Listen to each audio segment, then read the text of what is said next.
네, 여러분의 저녁 파트너 김종석입니다. 일본 정부가 후쿠시마 원전에 쌓여있는 오염수를 오늘 오후부터 바다에 흘려보냈습니다. 오염수를 희석한 물을 바다에 방류하는 걸 이제 본격적으로 시작한 셈인데요. 민주당은 본격 장애 투쟁을 시작했습니다. 저희가 이 소식을 준비했습니다. 예, 그리고 오늘도 여러분의 댓글 기다립니다. 뉴스타트 유튜브 생방송에 의미 있는 댓글 남기시면 저희가 소개도 하고 질문도 받아보겠습니다. 멀리 가지 마십시오. 잠시 뒤에 바로 돌아옵니다.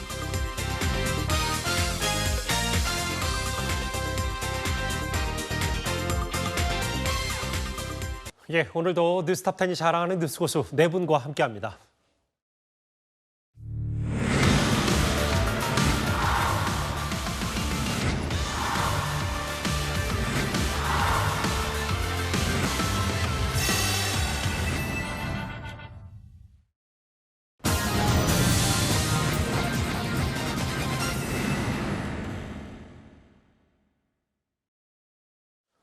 예, 오늘 뉴스탑10은 바로 여기부터입니다. 이재명 측근의 증거인멸 묻는다. 대북 송금 의혹을 수사 중인 수원지검이 어제 이재명 대표를 소환하겠다고 하니까 이재명 대표 곧바로 당장 오늘, 그러니까 내일 가겠다라고 얘기하면서 검찰은 다음 주에 와라, 신경전이 꽤 만만치 않았습니다. 그런데 검찰이 이재명 대표를 소환하기 전에 이른바 사법방해와 관련해 이재명 대표 주변 인물부터 들여다보고 있습니다. 먼저 박찬대 최고위원입니다. 이화영 전 부지사님 구속되고 난 이후에 한 번도 만나보거나 연애를 한 적도 전혀 없거든요. 심지어 부인 되시는 분은 제가 얼굴도 몰라요. 그런데 왜 자꾸 그거를 이렇게 프레임을 그쪽으로 몰아가는지. 검찰 독재 정치 탄압 대책위원장이라서 그런가. 아무튼 만난 적도 없고 면회 간 적도 없고 부인은 얼굴도 모른다. 그게 사실은 분명한 팩트거든요. 뭘 더 얘기해야 되는지 모르겠어요. 뭐 변호인이나 이런 거. 예, 변호인들도 그 건 관련해서 만난 적이 없어요. 연애를 시도한 적도 전혀. 왜 그런 얘기가 나왔는지 황당하더라고요. 그렇게 알고 계시면 될 것 같습니다. 의원님이 소환자 검토하고 있다 이런 얘기가 나왔었는데 혹시 통보받으신 부분이 있으신가요? 네, 통보 못 받았습니다. 오히려 언론사에서 짜고 있는 프레임이 있지 않습니까? 전화를 바꿔준 사실이라든지 전화 그런 얘기가 한 사실 자체는 글쎄요, 그건 제가 잘 모르겠습니다.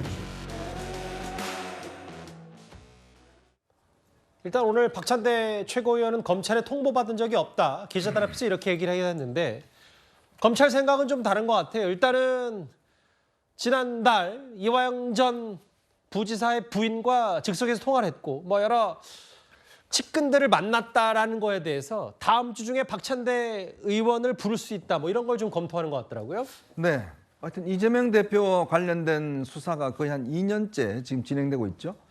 근데 참 이상한 게 이재명 대표 관련돼서 벌써 5분이나 유명을 달리했습니다. 그리고 성남FC, 백현동, 대장동 등등에서 구속된 분들이 제가 이렇게 방송 들어오면 세워보려고 그러다가 포기했습니다. 너무 많아서. 본인의 측근이라고 하는 사람들이 다 구속됐습니다. 그렇다면 이게 과연 검찰 독재 정권 때문에 그런가요? 구속은 법원에서 하는 거거든요. 법원에서 보면 뭔가 이유가 있기 때문에 다 구속한 거 아니겠습니까? 자, 이제 이재명 대표를 둘러싼 측근들, 지금 이제 박찬대 최고위원까지도 거론이 되고 있습니다. 박찬대 최고위원은 이 사실상 지난 경선 때 거의 런닝메이트처럼 함께 선거운동을 했던 분입니다.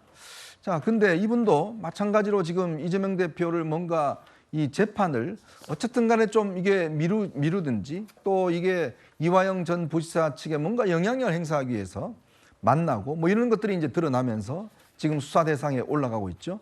또 여기다 정성호 의원 같은 경우도 예전에 특별 면회를 통해서 정진상 씨한테 아니 그 이재명 대표 대통령 되면 다 걱정 없다라고 해서 여러 가지 무리를 빚은 바 있습니다. 자, 근데 왜 이분들이 아무 죄도 없는 이분들이 왜 이재명 대표 옆에서 뭔가 가면은 다 사건들이 일어나고 지금 연루가 되죠. 현근택 변호사도 마찬가지입니다. 자, 본인도 변호사 하다가 지금 또 이 수사를 받고 있지 않습니까? 다 이유가 뭐냐면 이재명 대표 사건을 어쨌든 간에 뭔가 인위적으로 뭔가 덮으려 하든지 옹호하려 하든지 그런 것 때문에 결국은 본인들도 지금 수사 대상에 올라가 있거든요. 잘 아실 겁니다. 우리나라는 사법방해죄는 없지만 증인들을 회유한다든지 증거를 인멸한다든지 위증을 교사한다든지 이런 것들은 다 불법인 혐의가 됩니다. 지금 박찬대 최고위원도 마찬가지죠. 박찬대 최고위원도 갑작스럽게 이분이 이화영 부지사의 측근인 지역구 관리하는 사람을 만났고 예. 그 자리에서 이화영 부지사의 이 부인과 통화를 했고 그 이후에 부인이 탄원서를 내고 뭐 등등 여러 가지 일들이 벌어지다 보니 과연 그러면 그 만남이 뭔가라는 부분들을 지금 검찰이 지금 보고 있는 거거든요. 참 이재명 대표를 둘러싸고 많은 분들이 가까이 있는 분들이 이렇게 계속적으로 사법당국의 수사 대상이 된다? 과연 이재명 대표 탓일까요? 검찰 탓일까요? 말씀하셨던 게 이제 두 부분이잖아요. 검찰이 박찬대 의원 들여다보고 있는 게. 첫 번째는 미묘한 시점에 왜 이화영 전 부지사 최측근 만났냐. 혹은 만나면서 이화영 전 부지사 부인과 즉석에서 통화를 했는데 무슨 내용을 전화 통화를 했는지 다음 화면 보겠습니다. 그래서 이화영 전 부지사 부인과 즉석에서 통화한 내용을 두고도 애초에는 좀 배우자 얼굴도 모른다고 했다가 부인과 통화를 했지만 회유 압박을 안 했다. 회유와 압박을 안 했다. 이게 지금 박찬대 의원의 얘기거든요. 그런데 박찬대 의원 말을 이제 국민들이 어떻게 믿을 수 있습니까? 처음부터 언론사의 단독 보도와 기자들의 질문이 있었을 때 내가 이화영 전 부지사 배우자와 통화한 것은 맞다. 그런데 이화영 전 부지사의 지인이 바꿔줘서 통화한 것이다라고 사실대로 이야기했으면 그 다음에 박찬대 의원이 하는 말도 믿어볼까 고민할 수 있겠지만 너무나 뻔뻔하게 배우자 얼굴도 모른다고 마치 배우자와 어떠한 연락 접촉도 없었던 것처럼 거짓말을 온 국민 앞에서 하지 않았습니까? 이렇게 된 이상 통화는 했는데 회유 압박은 없었다라는 말은 마치 술은 마셨지만 음주운전은 아니다라는 말처럼 들릴 수밖에 없는 것이에요. 첫 단추를 거짓말로 잘못 끼웠기 때문에 박찬대 의원이 무슨 말을 하건 이재명 대표의 의사를 전달받아 이화영 전 부지사의 배우자를 회유하고 결국 이화영 전 부지사 재판을 지연시키는데 주역인 공로를 세운 것은 아닌가 하는 의혹에서 피해 나갈 길은 없어 보이고요. 사법 방해와 관련해서도 검찰이 엄정하게 수사를 하고 있기 때문에 예. 제가 봤을 때 박찬대 의원도 또 새로운 사법 방해 혐의 수사 선상에서 벗어나기는 어려워 보입니다. 박찬대 의원 본인은 아직 검찰로부터 어떤 얘기도 들은 적이 없다고 했지만 알려지기로는 다음 주에 검찰이 소환을 통보할 수도 있다는 관측도 있으니까요. 검찰이 수사 중인 또 한 명, 바로 이재명 대표의 주변 인물이 한 명 더 있습니다. 바로 재판 초기에 이화영 전 부지사를 변호했던 현근택 변호사입니다. 이미 압수수색을 한 상태잖아요, 노돌 교수님. 일단 현근택 변호사가 과거에 이런저런 논란에 휩싸였었는데 좀 더 그 부분부터 좀 말씀을 해주신다면요. 글쎄 이제 현근택 변호사가 이제 그 재판 기록을 유출한 행위 이런 것들은 지금 현재 뭐 개인정보보호법 위반으로 수사를 받고 있는 것 같아요. 예. 박찬대 의원 같은 경우도 이제 뭐 그 증거인멸 교사 이 정도인 것 같고 이게 넓은 의미의 사법방해 지금 우리나라 말씀하신 대로 사법방해죄라는 게 없죠. 예. 미국에서는 이제 obstruction of justice라고 이게 사법방해죄에 해당하면 굉장히 중죄에 해당하는 것이거든요. 전반적으로 이제 검찰 수사라든지 법원의 재판 이런 것들을 방해한 행위를 얘기하는 겁니다. 미국에서는 무거운 죄다 이 말씀하신 그게 거죠? 굉장히 중죄입니다. 그런데 어쨌든 뭐 그런 세세한 걸 따지기 전에 이재명 대표도 그렇고 민주당도 그렇고 전반적인 그 일관된 입장이 뭡니까? 이 모든 것은 정치 검찰의 조작 수사라는 거 아닙니까? 예. 그죠? 증거를 조작하고 있고 또 뭐 신작 소설이라고 하고 창작이라고 얘기하고 있고 그러면 굳이 이렇게 뭐 증거인멸을 또 증거인멸 교사 또 뭐 개인정보 보호법을 위반하면서까지 이런 걸 유출하고 할 이유가 없다고 생각하거든요. 당당하게 이건 조작 수사, 증거 조작이고 하면 그걸 탄핵하면 되는 것이고 그걸 깨면 되는 거 아니겠습니까?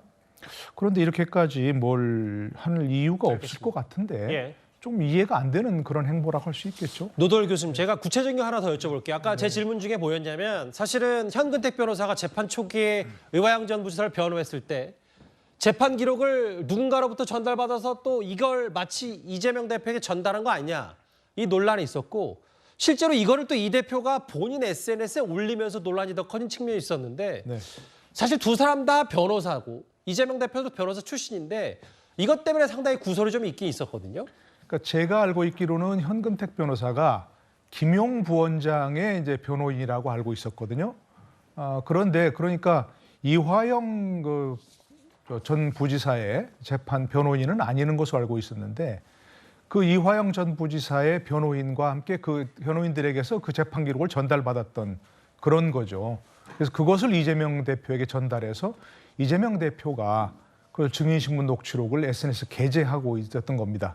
그게 이제 법률적으로 엄격하게 따지면 개인정보보호법 위반이기 때문에 논란이 되었다 이런 얘기인데 사실은 좀 전에 말씀드린 대로 전체적으로 봐서는 검찰 수사와 법원 재판, 사법적 이 문제를 이 전체 절차를 문제를 삼고 사법 방해를 하려는 그런 일이 있었던 거죠.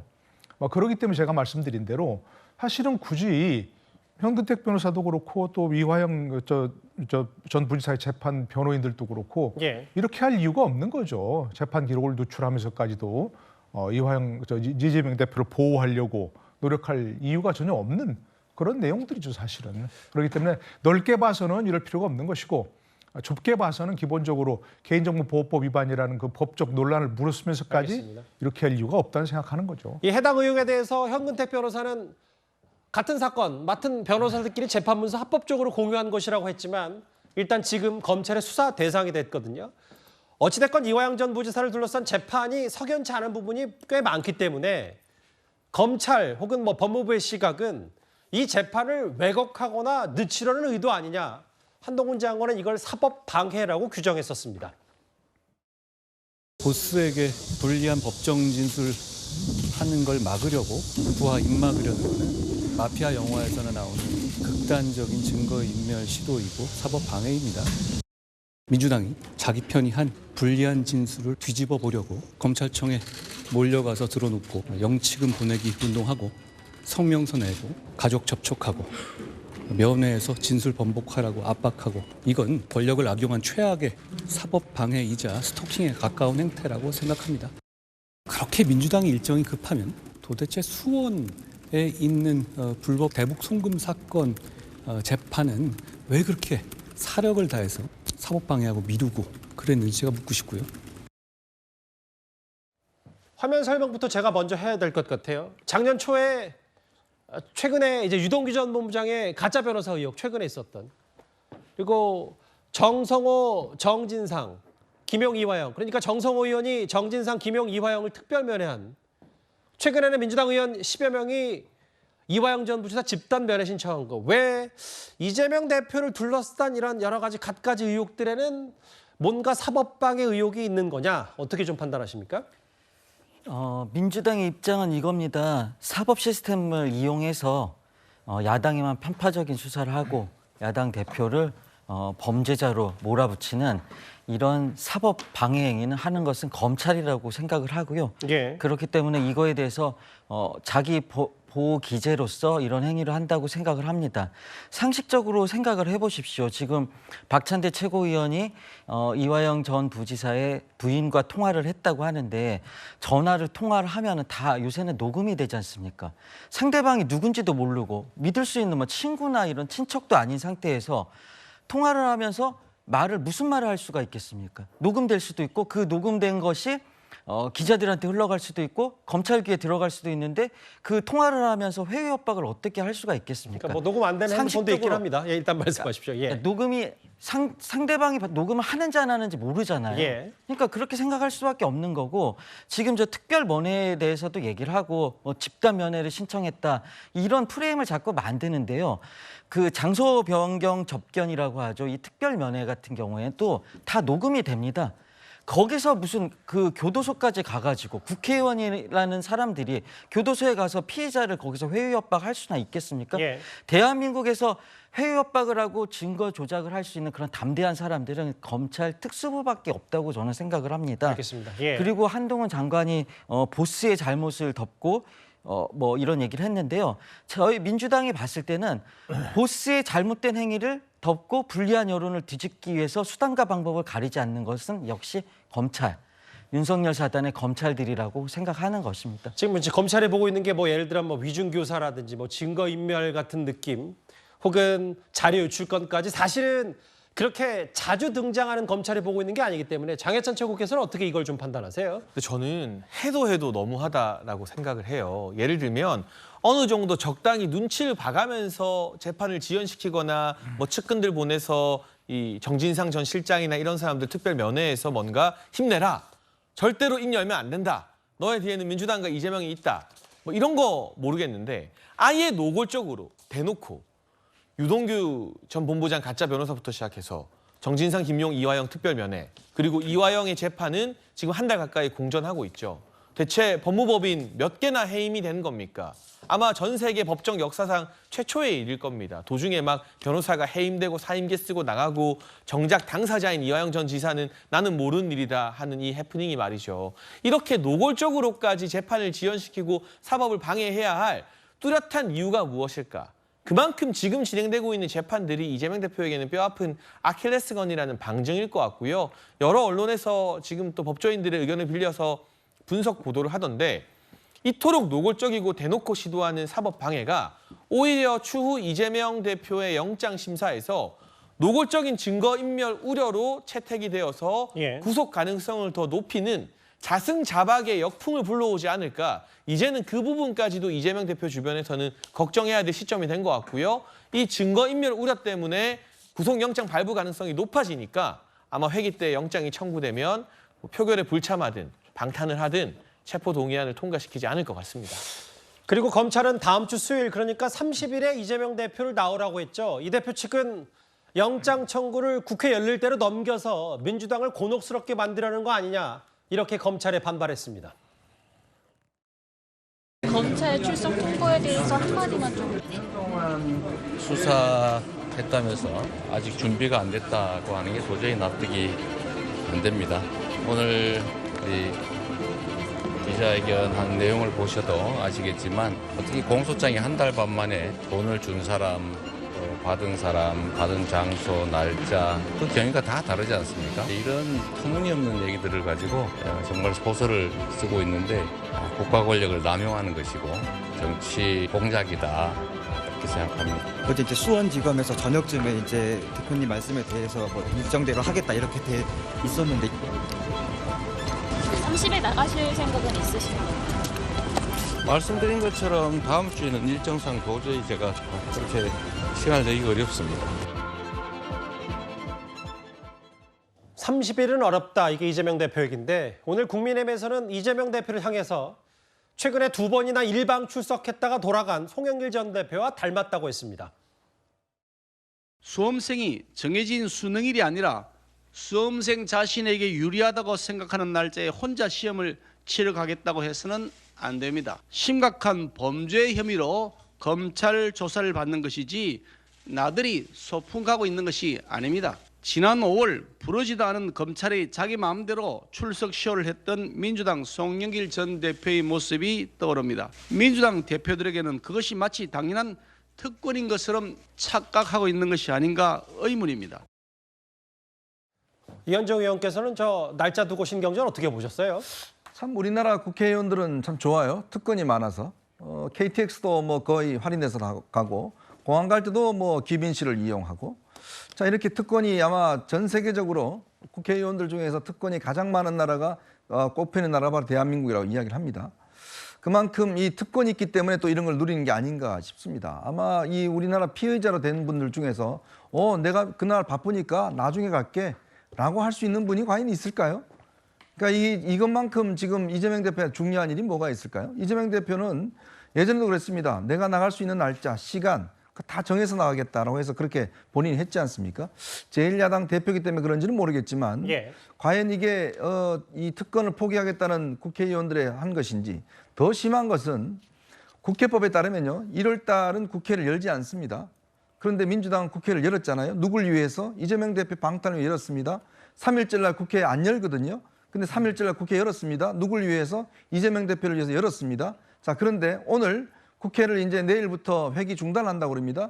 누굴 위해서? 이재명 대표를 위해 중단한다고 그래요. 자, 국회 회기도 당 대표를 위해서 이렇게 왔다 갔다 할 수 있는 나라. 정말 세계 어느 나라가 있을까요? 정말 대단합니다. 이 특권 자체가. 그러니까 본인은 예전에는 방탄한다고 국회 열었고 이번에는 또 그냥 본인 불체포 특권 표결하지 말라고 또 국회를 중단시키고 참 이렇게 그 사법부에 검찰에 나갈 때도 내가 나가고 싶은 시간에 나가고 국회도 내가 열고 싶으면 열고 그만두고 그만두고 이게 대한민국 국회 제1당 대표의 특권인가요? 정말 우리가 평범한 사람들이 볼 때 민주주의 국가라 그러면 다 똑같습니다. 그걸 누릴 수 있는 권리가 단지 국민을 위해서 봉사하는 자리거든요. 봉사하는 자리에 있는 분들이 저렇게 특권을 누린다면 국민들은 어떻게 생각하겠습니까? 마찬가지로 지금 보니까 본인이 뭘 검찰에 불렀는데 바쁘다고 이야기를 하시는데 글쎄 뭐가 바쁘셔서 못 나가지 모르겠습니다. 조금 전에 알려진 국회로부터 알려진 게 지금 보이는 저 자막이거든요. 8월 임시국회가 민주당의 주도로 그러니까 민주당의 강행으로 내일 종료가 된다. 여당은 반발하고 있고 아까 이현정 의원께서 지적한 것처럼 이것도 마치 갑자기 국회를 문 닫는 게 이재명 대표 본인 스스로 법원에 실질심사 받으려고 이재명 대표를 위한 종료 아니냐 어떻게 판단하세요? 지금 이제 뭐 특권을 말씀하셨는데 뭐 공항 귀빈실이라든지 이런 것들 KTX를 이용한다든지 이런 특권들 저도 폐지돼야 된다고 생각합니다. 근데 피의자가 출석을 하는 거에 대해서 검찰과 조율하는 건 특권이라기보다는 일정상 그거를 조정할 수 있습니다. 검찰이 언제 올 거냐 하면은 내가 바쁜 일정이 있으니까 언제 갈 수 있다 이런 얘기를 할 수 있기 때문에 그건 특권이라고 생각하지 않고요. 그다음에 지금 민주당이 회기를 가지고 이제 했다 이거에 대해서 이재명 대표를 위해서 그러는 거다 이렇게 비판을 하셨는데 사실은 이재명 대표를 위해서라고 보일 수도 있겠지만은 그게 아니라 사실은 검찰이 부당하게 야당에만 편파적인 수사를 하고 야당을 탄압하고 야당을 범죄 집단으로 몰아가는 계속 피의사실 유포하고 공무상 비밀 누설하면서 언론 플레이하면서 야당을 그렇게 모욕하고 야당 대표를 명예훼손하기 때문에 야당을 지키기 위한 보호 기제로서 그런 행위를 했다고 저는 생각을 합니다. 잠시만요. 근데 조선배 의원님 이게 아까 자막을 좀 부탁드려야 될 거예요. 그러니까 어쩔 수 없이 검찰이 의도를 갖고 지금 수사를 하기 때문에 임시국회를 종료할 수밖에 없다 이런 취지의 말씀하셨는데 이게 야당을 지키는 게 아니라 야당과 달리 이재명 대표의 과거 개인 그러니까 경기도지사 시절과 성남시장 때 얘기를 좀 하는 건데 특히 성남시장 때인데 이제 그래서 또 갑자기 그렇게 의심받을 수 있지만 8월 임시국회를 내일 갑자기 또 그만두는 건 이건 또 맞지 않지 않느냐 어떻게 판단하세요? 지금 이재명 대표가 30일 소환 일정을 정한다든지 아니면 회기를 이렇게 하는 거 이게 국민들 눈에는 좀 부적절하게 보일 수도 있지만 이렇게 할 수밖에 없는 상황이 이런 게 있는 겁니다. 이재명 대표가 하고 지금 친명 비명의 당내 갈등이 있지 않습니까? 총선을 앞두고 아주 민감한 상황에서 공천 관련해서 민감한 상황에 있고 또 그래서 실제로 우리 민주당 의원들 중에서 이재명 대표가 그냥 구속돼서 없어지길 바라는 의원들도 있는 건 사실입니다. 이런 당내가 복잡하고 혼란한 상황인데 계속 검찰이 이런 당내 갈등 상황을 이용을 해가지고 야당을 더 곤란으로 공공으로 빠뜨리려고 하니까 그런 의도를 갖고 있다고 생각하니까 그런 식으로 하지 말아달라는 얘기를 수차한 거고 근데 검찰이 그걸 계속 한동훈 장관이 국회에 나와가지고 계속 저렇게 모욕을 하고 범죄 집단으로 몰아가고 하니까 야당에서도 이런 방법을 채택한 거죠. 궁여지책이라고 저도 생각합니다. 아니 근데 참 정말 황당합니다. 이게 그러면 지금 문제가 있으면 국회를 열어서 따져야 될 거 아니에요? 근데 국회를 안 열겠다고 그래요. 이게 모순되죠? 아니 이게 국민을 위해서 지금 국회의원들이 열심히 일하라고 지금 한 국회입니다. 근데 그거 자체도 지금 안 열겠다고 하는 거 아니겠습니까? 아니 야당이 지금 탄압받고 있으면 국회 열어서 상임위원회에서 법무부 장관 출석시켜서 따져야 되는 게 당연한 거 아니에요? 근데 아예 안 열겠다는 거예요? 왜 안 열겠죠? 그리고 민주당 내 진명 비명은 그 당의 문제예요. 그건 정치공학적이란 말씀이죠. 그렇죠. 그 당 문제를 그 당에서 알아서 하세요. 그런데 왜 국회를 갖다가 중단하냐고요. 왜 버젓이 열려있는 국회를 중단해서 예전에는 그렇게 국회를 갖다가 좀 쉬자 했더니 안 쉬고 이제는 그냥 하자 그러니까 또 쉰다고 그래요? 이게 앞뒤가 맞는 이야기입니까? 그러니까 이현정 의원님 말씀 잠깐만요. 이 의원님 그 화면을 저와 같이 보면 결국은 이게 알려지기로는 검찰의 수사 시계가 대략 30일쯤에 이재명 대표 소환 통보를 하겠다고 하는데 이 대표가 이거에 응할 가능성이 오늘로 봐서는 없어 보이고 9월 초중순에 구속영장을 청구하면 이때가 국회가 열렸을 때니까 또 체포동의안까지 갈 수밖에 없고 근데 이런 것까지 검찰의 수사 시기를 미리 민주당이 알고 오늘 저렇게 강행으로 민주당 주도로 임시국회를 종료했다. 이게 가장 타당하다 이 말씀하시는 거예요? 그러니까 명분을 얻겠다는 거예요. 우리는 나가는데 왜 검찰은 왜 그 뒤에 하느냐. 아까 논리가 있지 않습니까? 왜 검찰은 그냥 이 당내의 어떤 갈등을 분열시키기 위해서 일부러 지금 9월 국회 때 하기로 한다. 그거 지금 입증하기 위해서 지금 이 회기를 갖다 중단시키는 거거든요. 참 좀 일 좀 하라고 했더니 일 조금 하다가 그냥 갑자기 또 일을 안 한다고 그러니까 참 국민들 입장에서 보면 정말 황당합니다. 사실 어제 한동훈 장관이 정확히는 이제 박광원 원내대표가 얘기했던 꽃놀이 폐기를 받아서 바로 민주당에 반박했었는데요. 이제 뭐 방탄 아니냐, 체포동의안 관련 얘기 잠깐 듣고 오겠습니다. 체포동의안이 부결되면 방탄이라고 민주당을 공격하고 가결되면 민주당이 분열됐다는 정치적 타격을 주려는 그야말로 바둑에서 말하는 꽃놀이패를 만들려는 의도임을 국민들은 이미 알고 있습니다. 꽃놀이패라는 말을 제가 들었는데 민주당에게는 이재명 의원의 범죄 혐의 수사가 패만 잘 뜨면 이길 수 있는 또 화투게임 같은 거일지는 모르겠습니다만 이건 성남 시민에게 현실적으로 대단히 큰 피해를 준 범죄 혐의에 대한 수사라고 말씀드리겠습니다. 결국 체포동의안은 9월 중에 넘어온다는 이제 얘기를 했는데 이제 조금 전에 국회에서 들려온 얘기만 일단 받아서 노덜 교수께 질문을 드리고 이번 주제 마무리할게요. 결국은 이재명 대표 때문에 지금 국회가 열리고 닫는 거 아니냐, 이 때문에 논란이거든요. 어떻게 보세요? 글쎄 이제 뭐 날짜를 보니까 내일까지 회기가 끝나면 토요일, 일요일 날 뭘 할 수는 없는 거고 28일부터 이제 31일까지 딱 4일 남았는데 8월 달은 글쎄 이제 30일 소환해서 뭐 일반적으로 그럴 수도 있죠. 일반적으로는 아니지만 일단 소환해서 조사하고 바로 영장 청구할 수도 있는 뭐 그런 상황이 있을 수 있습니다. 그런데 영장 청구한다고 해서 바로 그날 무슨 투표하는 게 아니잖아요. 뭐 저 영장 실질심사 날짜를 뭐 잡아야 되고 또 국회에다가 또 뭐 그 청구서를 보내야 되고 그렇기 때문에 어차피 지금 불가능합니다. 만약에 민주당이 요구하는 것처럼 회기 아닐 때 영장 청구를 하라. 이렇게 하려고 했다면 이화영 부지사의 재판을 빨리빨리 진행했다면 가능한 얘기입니다. 그런데 이화영 부지사의 재판이 여러 차례 지연됐잖아요. 그게 이제 뭐 예를 들어서 민주당의 조직적 방해가 있었는지 모르겠지만 어쨌든 민주당에서 그와 같은 일을 하지 않고 협조를 했다면 재판에 뭐 영장 청구 가능성이 있었을 겁니다. 근데 이건 시간이 지났습니다. 두 번째 또 한 가지 회기 중에 영장을 청구한다고 해서 또 체포동의안 표결한다고 해서 그게 뭐가 문제죠? 이재명 대표가 여러 차례 공언했지 않습니까? 특검 포기하겠다고. 그러니까 민주당에서 이재명 대표가 앞에 나가서 본인 신상 발언할 때 내가 여러 차례 공언한 것처럼 특검 포기한다고 했으니까 가결시켜달라 했다면 민주당에 전혀 무슨 뭐 갈등, 곤혹스러울 상황 전혀 아닙니다. 그리고 체포동의안이 가결되더라도 구속되는 게 아니잖아요. 법원 가서 또 한 번 판단을 받는 거니까요. 영장 실질심사 나가라는 것밖에 안 됩니다.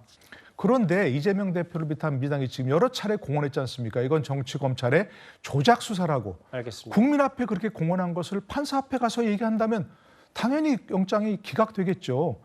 그게 지금 검찰에 가장 큰 타격이 되는 겁니다. 만약에 영장 기각이 된다면. 그러니까 당당하게 뭐 문제 없습니다. 이렇게 논란을 벌일 이유가 전혀 아니라고 생각이 되는데요. 8월 임시국회가 내일 마무리가 됩니다. 민주당이 주도해서. 이걸 두고도 또 한 번 이제 이재명 대표 때문에 국회가 열고 닫고 제멋대로 아니냐는 비판도 좀 동시에 나온 것 같은데요. 여당에서 저희가 준비한 첫 번째 이슈는 여기서 정리하겠습니다. 다음 주제 오늘 뉴스탑10이 뽑은 1위입니다.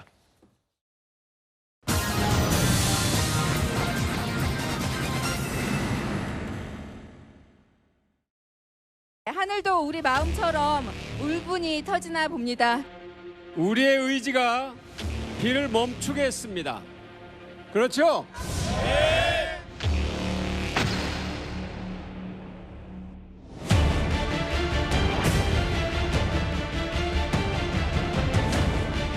대한민국 정부가 아니라 일본 정부 대변인을 자처한 윤석열 정권 규탄합니다. 규탄한다! 규탄한다! 규탄한다!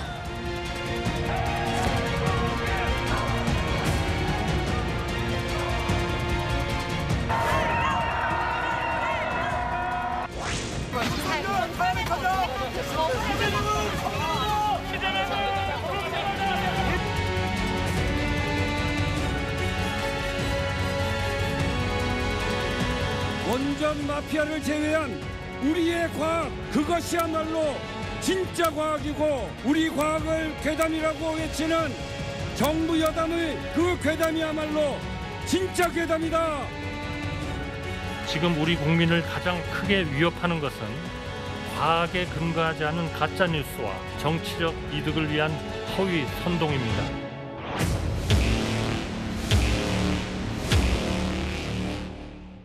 보신 그대로고요. 일본 정부가 대략 5시간 전에 오염수를 바다에 흘려 보냈습니다. 원전 사고 이후 12년 만입니다.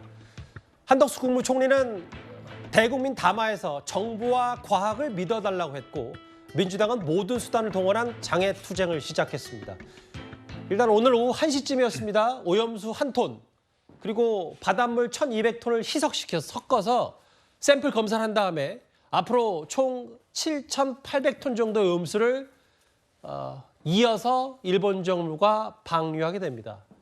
우리 정부가 나서서 모니터링 철저히 하겠다. 정부와 과학을 믿어달라고 했는데 일단 다시 한번 저희가 과학적 팩트만 확인하면 오늘 만약에 이제 1시에 방류한 오염수가 우리나라 앞바다까지 오려는 데는 꽤 많은 시간이 걸립니다. 이현정 의원님. 그렇습니다. 이게 이번에 이제 방류를 후쿠시마 원전에서 이제 희석된 걸 하지 않습니까?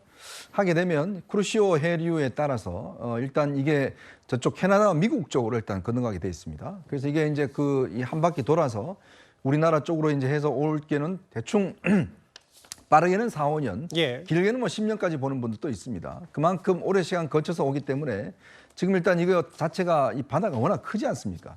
그렇기 때문에 일부 이제 이 알프스라는 다핵종 처리 시설에서 핵심적인 건 다 제거를 하고 지금 삼중수소 요 부분만 이제 제거를 못 하는데 이것도 이 여러 가지 희석을 시켜서 지금 일단 바다에 하면은 거의 인체에 영향이 없다는 것이 이제 과학적으로 이미 증명이 된 상황입니다. 예. 물론 뭐 걱정이 되시죠. 또 특히 이렇게 오염수가 이제 바다에 하면 우리가 고기를 이제 물고기를 먹어야 되니까 이게 오염되지 않을까라는 걱정은 있지만 현재 우리 인류가 가지고 있는 과학적 지식과 그다음에 국제적인 기구의 어떤 검증에 따르면 이것 자체가 우리 인체에 미칠 영향은 거의 없다. 그리고 더군다나 지난 2011년 후쿠시마 원전이 그때 이제 문제가 생겼을 때 그때는 아무것도 그러지 않는 것들이 다 방류가 됐습니다. 예. 오히려 그것 자체가 지금 우리가 걱정하자면 그걸 걱정해야 되는데 우리 인근 동해 서해 다 해서 우리가 방사능 검사를 다 하고 있고 이 잡힌 이 고기에 대해서도 다 방사능 조사를 하고 있는데 예. 지금까지 한 번도 방사능이 검출된 적이 없습니다. 자, 그렇기 때문에 물론 심리적으로 우리가 걱정은 되겠지만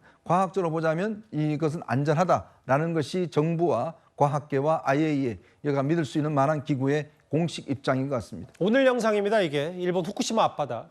육안으로 보면 방류를 하고 있다는 건 저희가 쉽게 확인할 수는 없는데 다만 도쿄전력, 일본 정부는 오염수 1톤과 바닷물 1,200톤을 희석시켜서 오후 1시 6분쯤인가요? 방류를 시작했다. 이제 아마 저 앞바다로 조금씩 흘려보내는 저 얘기도 좀 들으셨을 겁니다. 오늘 오후 일본 후쿠시마 앞바다 영상입니다. 조승현 부위원장님, 미국의 뉴욕타임즈 유력 언론은 일본의 오염수가 한국을 두 쪽 냈다라고 하는데 여당에서 계속해서 이건 민주당의 선동이라고 얘기했거든요. 어제 혹시 저 촛불 집회에 참석하셨나요? 저는 안 갔습니다. 어제 촛불 집회를 보니까 애초에는 국회 본관 저 현관 앞에 모여서 오염수 얘기로 시작했다가 아까 저희 영상에서 만나셨다시피 윤 대통령 탄핵 얘기까지 나오고요. 좀 이제 격앙된 반응들이 좀 많이 나왔더라고요. 네. 일본 오염수가 한국을 두 쪽 낸 게 아니라 대한민국 대통령이 한국을 두 쪽 낸 겁니다. 지금 과학 자꾸 말씀을 하시는데 조선일보 보도 내용입니다. 윤석열 대통령이 고위공직자 면접 때 관상을 보고 도사들한테 관상 보게 하는 이런 분이 무슨 과학을 얘기합니까? 그러니까 손바닥에 왕자 쓰고 나와가지고 토론하는 분이 무슨 과학을 얘기합니까? 그리고 IAEA 계속 얘기하는데 IAEA는 환경단체가 아니라 원자력 진흥기구예요. 거기서 환경 평가를 할 수가 없는 겁니다. 그 환경의 영향은 의사들이나 보건학자라든지 아니면 생물학자들이 해야 되는 거지 IAEA가 할 수가 없는 거예요. 우리가 교통사고 나고 부상자가 나면은 현대자동차가 치료를 합니까? 의사가 치료를 해야죠. 이거 말도 안 되는 얘기인데 이런 걸 가지고 과학이라고 우겨대는 게 일단 납득이 안 되는 거죠. 그리고 정무적으로 할 수는 있죠. 대한민국의 미래를 위해서 일본과 좋은 관계를 지나겠다. 대통령이 예. 이런 판단을 할 수 있습니다. 그렇다면 설명을 해야죠.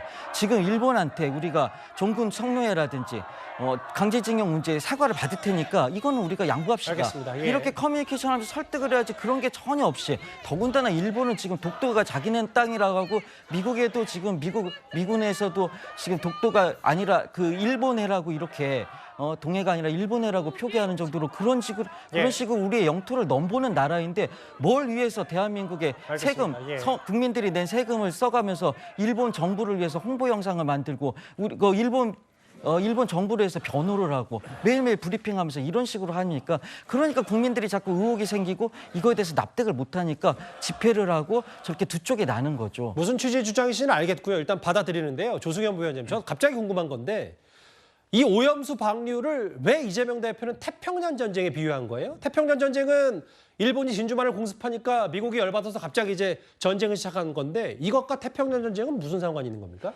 일본이요 태평양 전쟁 일으킬 때 미국보다 더 병력이 좋았습니다. 예. 우판을 한 거죠. 예. 원자폭탄이 있다는 거 모르고 이렇게 덤비고 전쟁을 도발했다가 당한 거잖아요. 지금 이것도 마찬가지인데 일본이 자기 국력을 믿고 미국을 설득하고 미국만 우리 편으로 만들면 된다 이런 식으로 해가지고 독도도 자기네 땅으로 만들려고 하고 있고 후쿠시마 오염수도 방류를 해가지고 힘을 과시하고 주변 국가들을 배려하지 않고 주변 국가들 힘으로 누르는 과거 군국주의 시대 때 이거를 반복하니까 이런 레토릭이 나온 거라고 저는 생각합니다.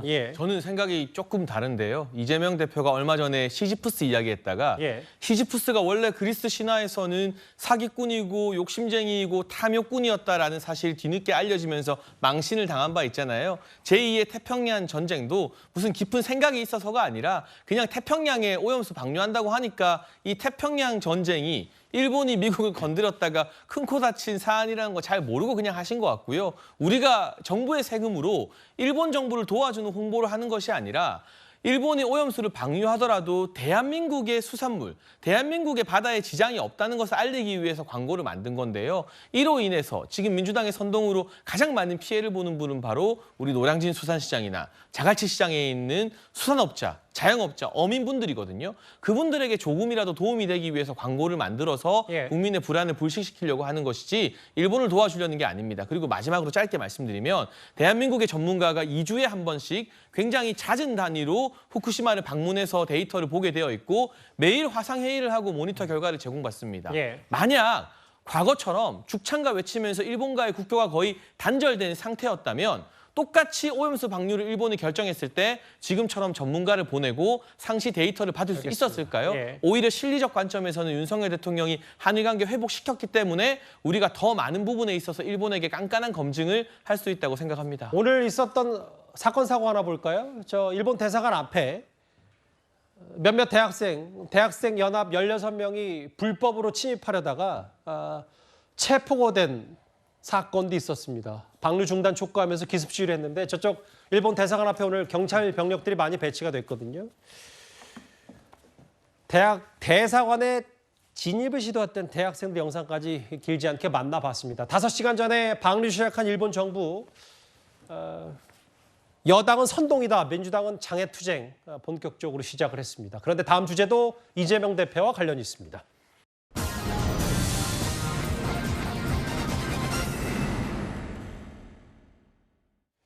이재명 대표는 보신 것처럼 오염수 문제에 온 힘을 쏟고 있지만요.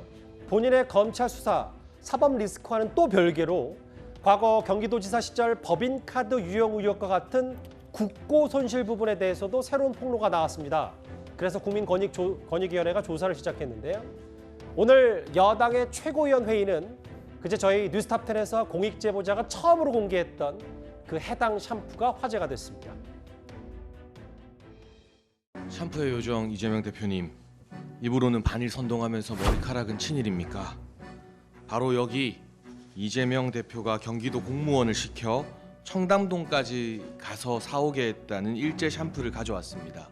단도직입적으로 이재명 대표에게 묻습니다. 제가 들고 있는 이 일제 샴푸로 머리 감았습니까? 안 감았습니까? 입으로는 태평양 전쟁 운운하며 단일 선동에 앞장서고 본인 머리에는 국민 혈세 법화를 활용해서 일본산 샴푸만을 고집하는 위선 정치 이제 지긋지긋하지 않습니까? 양재까지 어디까지 갔어요? 저희 운영하는 한 500만 원 이걸 버카로 샀단 말이야. 여기도 복화로 샀다.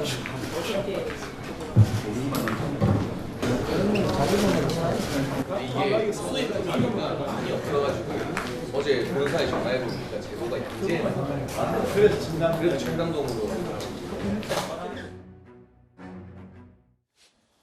글쎄요, 저희가 바로 장해찬 최고를 비춰드렸는데 직접 구해 오셨나 봐요. 저희가 어쨌든 공익 제보자가 이틀 전 뉴스탑10에 처음으로 저희한테 제보를 한 저 샴푸인데 뭐 샴푸는 본질이 아니지만 뭐 일단 말씀을 해주신다면요. 네, 국내 최초 소품 정치인 장해찬입니다. 이게 샴푸 사진을 보고 어느 제품인지 제가 알아봤는데 말씀으로만 설명드리면 국민분들 와닿지 않을 것 같아서 긴급하게 좀 수배를 해봤습니다. 저 샴푸를 수입하는 본사에 전화를 해봤더니요. 서울에서 저걸 구할 수 있는 곳이 어제 기준으로는 양재밖에 없었어요. 그래서 양재에 가서 이 샴푸를 구해오게 된 건데요. 이게 근처의 마트나 백화점에서 파는 물건이 아닙니다. 뭐 가격이 비싸고 저렴하고를 떠나서 일부 지정된 곳에서만 구할 수 있기 때문에 이재명 대표도 청담동 미용실에서 추천을 받아서 저 샴푸를 썼고 그러니까 매번 경기도 공무원을 우리 국민 세금으로 월급 주는 공무원을 청담동까지 보내가면서 저 샴푸를 사오게 시켰던 거거든요.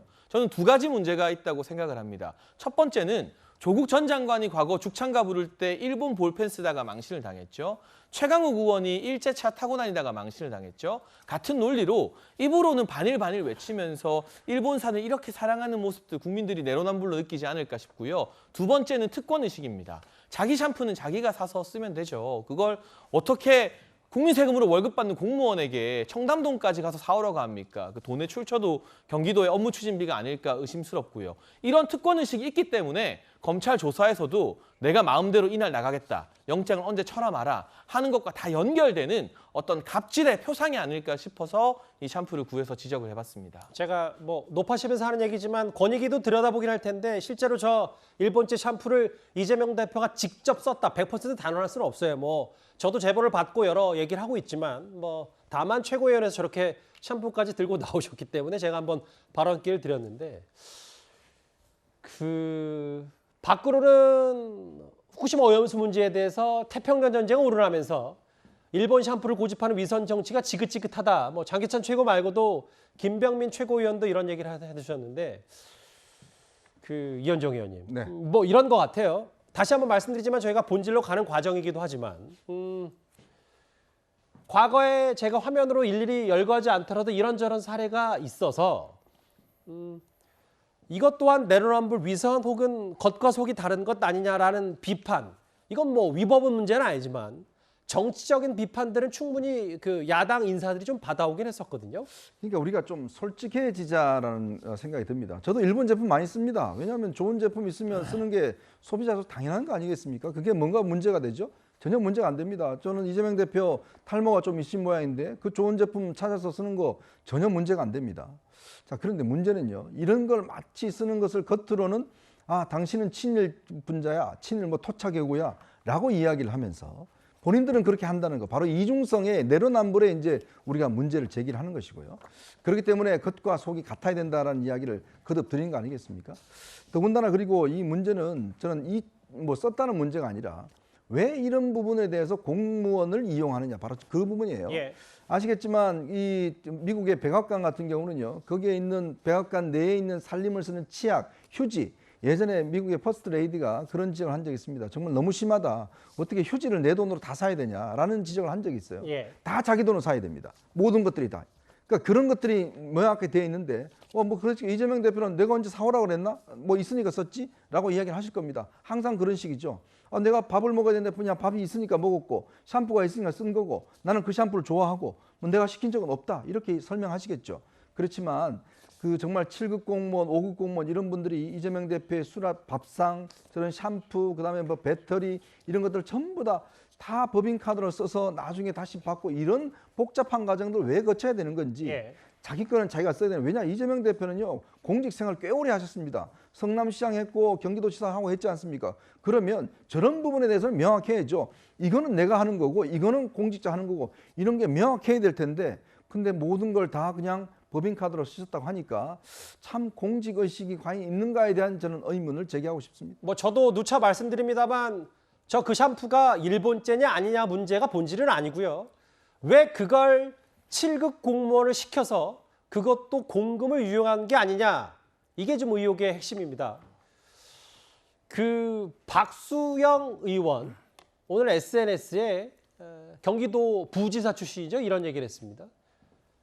본인도 옛날에 경기도 부지사 시절에 공간에서 지냈다는데 밥 먹는 거, 개인용품 쓰는 거 다 개인 돈도 사는 게 국룰, 일반적인 규칙이다. 일제 샴푸 사러 청담동에 신분을 갔다면 이 정도면 비정상을 넘어서 질병 수준이다 라고 비판했는데 노 교수 생각은 어떠세요? 저게 비정상 넘어 질병입니까? 범죄지. 그렇지 않습니까? 경기도 법인카드는 국가의 돈으로 국민 세금으로 수송된 돈 쓰는 거 아닙니까? 공무에 써야죠. 왜 본인의 어떤 사적 이용을 합니까? 공금 횡령죄고 그리고 공무원들을 사적인 일에 저렇게 이용하고 특히 5급 공무원 배모 씨는 성남시장 시절부터 일부러 채용을 해서 김혜경 씨의 수발을 들게 한 거 아닙니까? 무슨 공로비입니까? 그거는 국고손실죄죠. 근데 전 이거 오래된 일 아닙니까 이거죠. 대선 때 폭로가 되어서 그런데 지금 아무 일이 안 일어나고 있지 않습니까? 지금 새삼스럽게 저 7급 공무원 A씨가 왜 지금 다시 저렇게 폭로하느냐 그 이유를 들으니까 너무 가슴이 먹먹하더라고요. 본인은 공무원도 잘렸고 돈은 빚은 엄청나게 불어나고 있고 다른 일을 하다가 지금 몸이 아파서 못하게 되었고 그런데도 다시 이렇게 자기가 폭로할 수밖에 없는 이유 아무 일도 안 일어나고 그 당사자는 여전히 지금 야당 대표로서 건재하고 있고 본인만 불이익을 받고 있고 이렇게 너무 가슴이 막막하다는 거 아니에요. 저도 그 말 들으면서 너무 가슴이 먹먹하더라고요. 제가 저 스웨덴 관련해서 글을 읽다가 정말 말씀하십시오. 예, 정말 말이 막 그 글을 봤는데요. 최인혁 교수라고 하는 분이 스웨덴 린네대 교수인데 그분이 스웨덴의 경쟁력 가장 큰 원천이 뭐냐? 정치라는 겁니다. 정치. 예, 그분이 쓰신 글을 보니까 1995년에 모나살린이라는 유망한 여성 정치인이 있었는데 그 당시 부총리였고 총리 1순위였답니다. 그분은 거기는 내각제니까 의원들이 총리, 부총리를 하는 거죠. 예. 그런데 그분이 법인카드 하나 잘못 써가지고 정치 생명이 다 망가졌다는 거예요. 초콜릿 사 먹은 거 그거 말씀하시는 네. 겁니까? 예. 초콜릿 사 먹었다는 거예요. 그걸로. 우리 기준으로 보면 하품 나올 일 아닙니까? 미안한 얘기지만. 그것 때문에 정치 생명이 끊어졌어요. 그런데 이건 당사자가 쓴 그 법인카드를 이용한 당사자가 생생하게 증언한 일 아닙니까? 알겠습니다. 예. 어떻게 저런데 아직도 야당 대표로서 건재하고 있냐. 그게 너무나 가슴이 아파 다시 지금 폭로하고 있다는 거 아닙니까? 이걸 어떻게 봐야 됩니까? 우리나라가. 이게 대한민국의 경쟁을 가장 떨어뜨리는 게 정치라는 그 말 할 수밖에 없는 거 아닙니까? 지금 저희가 어제 제보를 받았던 건 저 샴푸는 법인카드로 살 수 없기 때문에 본인이 먼저 사고 나중에 통장으로 돈을 받았다. 이게 지금 의혹의 핵심이거든요. 그러면 저희 뉴스탑10에서 핵심 당사자에게 전화 연결을 해보는 김종석의 빨간 전화 코너를 저희가 연이어 진행하고 있습니다. 오늘은 이 SNS를 올린 경기도 부지사 출신인 박수영 의원에게 그럼 도대체 무슨 돈의 통장이 이 제보자 통장에 찍힌 걸까? 이걸 방송 전에 제가 직접 물어봤습니다.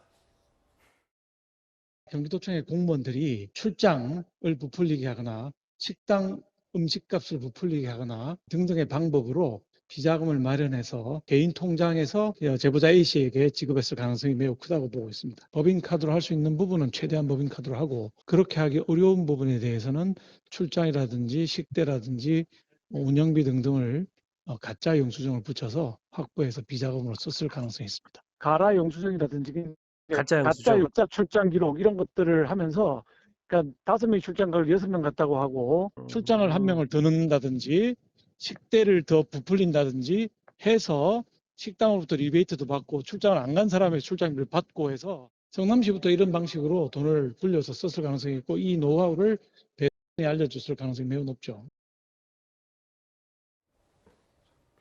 정확히 그제 통화한 공익제보자 A씨는 저한테 이런 말을 했어요. 이게 84,000원, 45,000원 본인 통장에 찍히는데 대략 공금인 건 알겠는데 무슨 돈으로 나왔는지는 자기도 잘 모르겠다 이렇게 얘기를 했는데 제가 빨간 전화에서 한번 박수영 의원에게 물어봤더니 박 의원 말은 들으신 그대로입니다.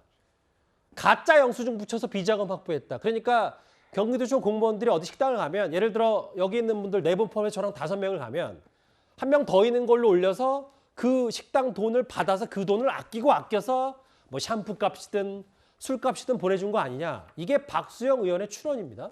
그러니까 이제 공무원들 앞으로 시험 볼 때 이런 거 봐야 될 것 같아요. 어떻게 돈을 빼돌리는 방법, 뭐 2번 계산하는 방법 이런 걸 배워야 될 것 같은데 참 이게 공직 사회가요 이런 식으로 진행이 되면 예를 들어서 지금 우리나라 지방자치가 시작된 지가 꽤 오래됩니다.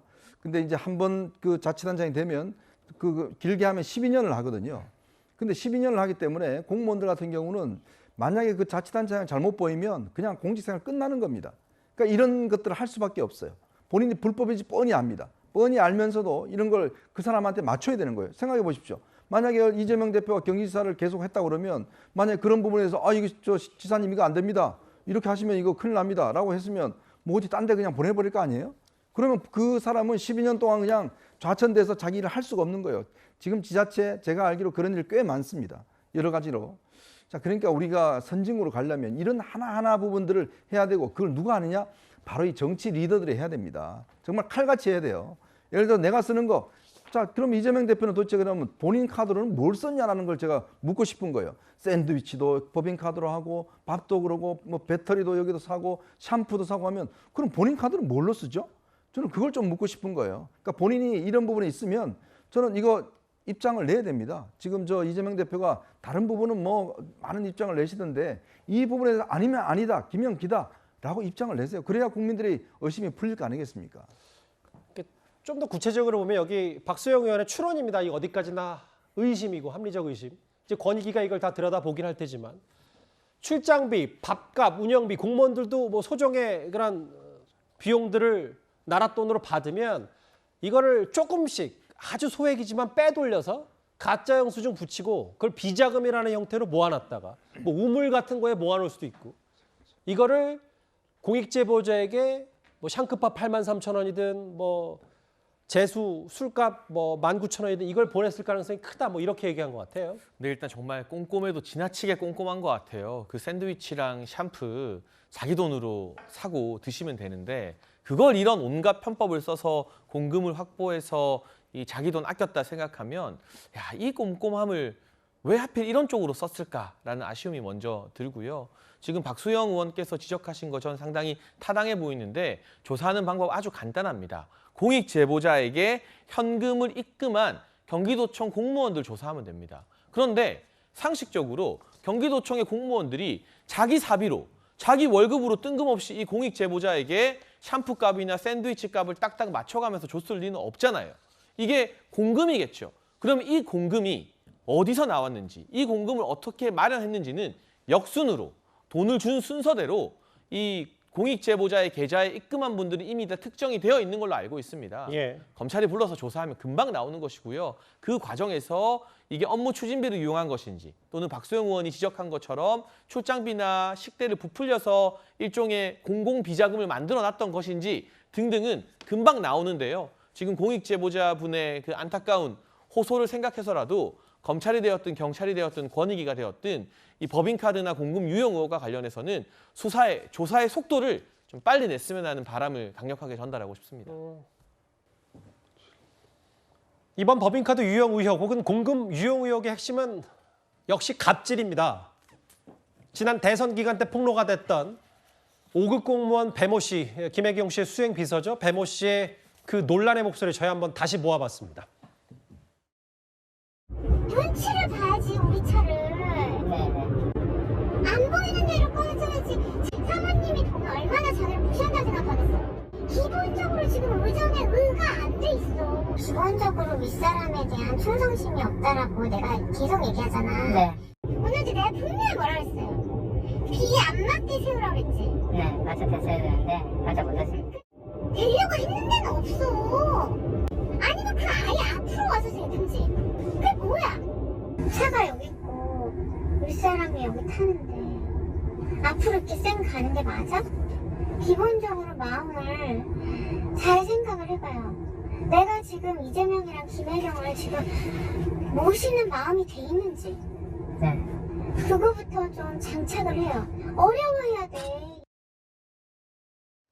그러니까 박수영 그 의원의 주장, 추론은 자기가 경기도 부지사 일해봤으니까 공무원들 쌈짓돈 빼돌려서 그거 아껴놨다가 이재명 대표 사비 쓰는 거를 7급 공무원 시킨 거 아니냐 이 주장을 하는 건데 어제 저희 뉴스탑10에서 직접 돈을 보내줬다는 통장에 찍힌 그 이름 석자 그대로 해서 경기도청에 전화를 해봤더니 직접 지금 현재도 일하고 있고 저희 제작진이 이렇게 질문을 하니까 제가 꼭 말씀드려야 하나요? 드릴 말씀이 없다 이렇게 반박을 했거든요. 이제 뭔가 저희 나름대로 언론에서도 물론 권익위나 경찰도 앞으로 수사를 다시 할 수도 있고 권익위는 이미 조사에 나섰지만 이거에 대해서 어떻게 좀 생각하십니까? 공직자들이 국민의 세금을 함부로 쓰는 행위, 뭐 이렇게 다른 목적으로 이제 유용해서 쓰는 행위 이런 거에 대한 규범이 더 정착이 돼가지고 공무원들이 이런 돈을 함부로 쓸 수 없게끔 하는 그런 사회가 돼야 된다고 생각하고요. 저 부분에 대해서 지금 비판하고 이제 조롱하고 그러는데 저도 민주당에 소속된 사람으로서 뭐 할 말은 없습니다. 다만 이 말씀을 하나 드리고 싶습니다. 검찰이 지금 국민의 세금으로 만들어진 특수활동비 수백억 원을 자기 마음대로 용돈처럼 쓰고 있습니다.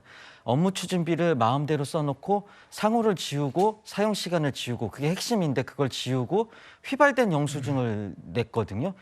대한민국에서 뭐 300번씩 압수수색을 하면서 이 휘발된 영수증 하나 못 찾는다는 게 믿어지지가 않는데요. 검찰에서 지금 수사받으면 다 나온다고 했는데 검찰이 과연 그 수사할 자격이 있나 그 말씀을 드리고 싶고요. 저는 이런 거에 대해서 비판하고 조롱하고 고쳐져야 된다는 생각은 들지만 김수영 시인의 시가 하나 떠오릅니다. 왜 나는 왕궁의 음탕 대신 설렁탕집 주인에게 옹졸하게 분노하는가? 왜 옹졸하게 욕하는가? 이 시가 떠오릅니다. 검찰부터 바로 서야지 대한민국에 바로 서고 이런 것도 다 잡아낼 수 있다는 말씀 하나를 첨부하고 싶습니다. 근데 저희가 이재명 대표를 이야기한 게 조롱한 겁니까? 제가 지금 이재명 대표 이 문제를 우리 거론한 게 조롱한 건가요? 지금 설렁탕 한 그릇 값 가지고 지금 이렇게 이야기를 하는 건가요? 그거는 저는 이 문제의 초점을 지금 잘못 짚지 않나 이런 생각이 듭니다. 이런 거 하나 고치지 못하면 검찰은 검찰대로 할 겁니다. 자, 그러면 이 문제에 대해서 그럼 민주당이 무슨 입장인지 어떻게 할지 이걸 이야기를 해야 되는데 이게 단지 무슨 박수영 씨 들면서 무슨 뭐 시는 김수영 씨고요. 김수영 씨 들면서 지금 뭐 설렁탕 한 그릇 값은 뭐 별거 아니니까 괜찮다? 다 거기서부터 모든 게 시작하는 겁니다. 그걸 고쳐야지만 큰 게 고쳐집니다. 뭐 일단 괜찮다는 뜻이 아니라요.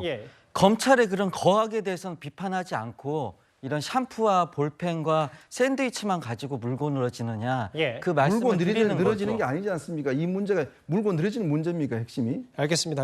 두 분 말씀은 어느 취지인지 알겠어요.